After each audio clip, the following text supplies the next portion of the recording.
a lot of people think live streaming is just this awesome thing that's just going to generate lots of new viewers that they hadn't had before. And I know from experience with a lot of the government and nonprofit work that I've done on a paid level too, that if your social media coordination, if your marketing and advertising isn't there, again, I'm sort of going into business requirements, but it's the kind of thing that I'm finding I need a social media coordinator at times with small to medium size events, because they don't have people that are familiar with live streaming, right?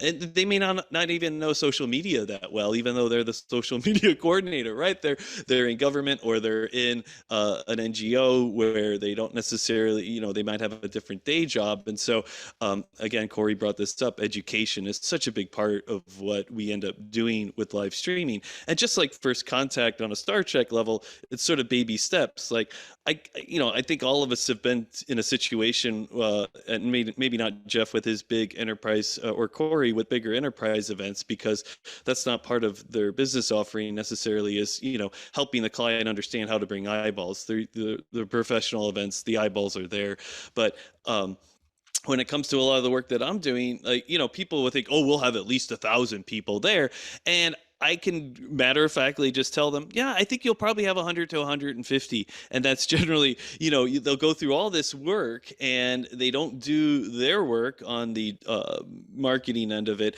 And I know I don't want to stray into this too deeply because it's not really the core of this panel, but it is important. You don't want all of this effort that around live streaming to necessarily be something that was all for naught. I mean, luckily, we all know VOD gives life to all live streams. Maybe not as much in the sports arena as it is with other more informational events or award shows, but it is one of those things that you want to keep in mind with, is what your budget is going to play into that. Like, well, what are you doing to actually make this whole live stream worthwhile, so that at the end of the day, you're not disappointed with the demographics that I end up giving you at the end of this, right? So that's a really good point. I just want to say one thing on that, because it goes to the optimization. So for instance, we're doing a live stream about vMix Bootcamp next week, a little bit of pub, but you got to do the scheduled posts on LinkedIn. Not only that, do the scheduled posts on LinkedIn, do the scheduled posts on YouTube, send the newsletter, right? And then it's like, hey, Jeff, can you invite all your friends from this to the LinkedIn post, right? You got to do that.